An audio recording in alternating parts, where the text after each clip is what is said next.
Good morning, and welcome back into Morning Moments with Jesus. Pray you had a great weekend, a great 4th of July. As we gather today for our devotion time, I've entitled this devotion, Water and Light, because this weekend as we were working in our flower garden, we had bought some new flowers to plant.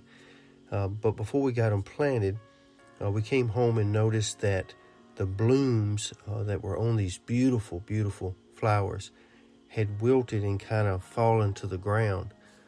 So we went over and we put some water into these flower pots. And the miraculous thing is within about 30 minutes to an hour, we watched those blooms come back up and stand back upright simply because they got refreshed by the water. They had sunlight, but the sunlight without the water began to make them wilt. But when you had the light and the water, then you have a healthy plant. And so God gave me this spiritual analogy as I was sitting there, that it takes both in our lives to keep us vibrant and spiritually active and alive in our spiritual walk with Him. In John chapter 8, verse 12, listen to what He says. He says, "Then Jesus spake again to them, saying, I am the light of the world. And he that follows me shall not walk in darkness, but shall have the light of life." And the light of life in our lives, it lights our path. It brings us out of the darkness and into the light. We know that light exposes everything that's in the darkness. It speaks more of our fellowship and our walk with the Lord on a daily basis, things we're thankful for, people we surround ourselves with can either be light or darkness in our lives. But that is good. That is good spiritual strength. But listen to what He says in John chapter 4, verse 13 and 14. He's speaking to the woman at the well, and He says this, "Whosoever drinks of this water shall thirst again. But whosoever drinks of the water that I shall give him shall never thirst.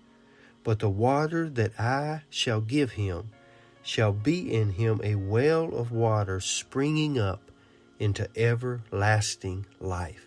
So here's what we got to do. We got to couple together our fellowship with the Lord through prayer, through communion with Him, through surrounding ourselves with good people and people that help us in our spiritual journey. But we cannot neglect the water part. And that to me is getting deep into the Word of God, that the Word of God refreshes us.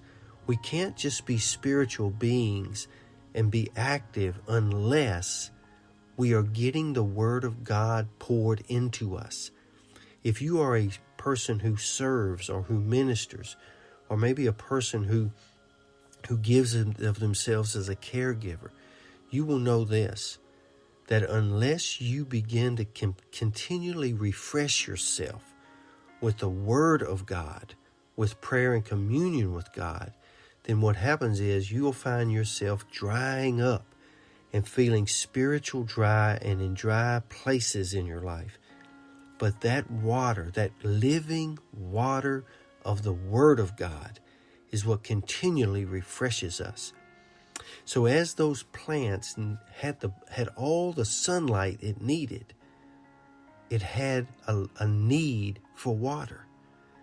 And so the outward evidence of that let us know that once we begin to put water into it, which signifies spiritually to me the Word of God, then those blooms, that fruit, those flowers, those things that were beautiful, that looked wilted and dry, all of a sudden miraculously came straight up and stood tall again and became vibrant.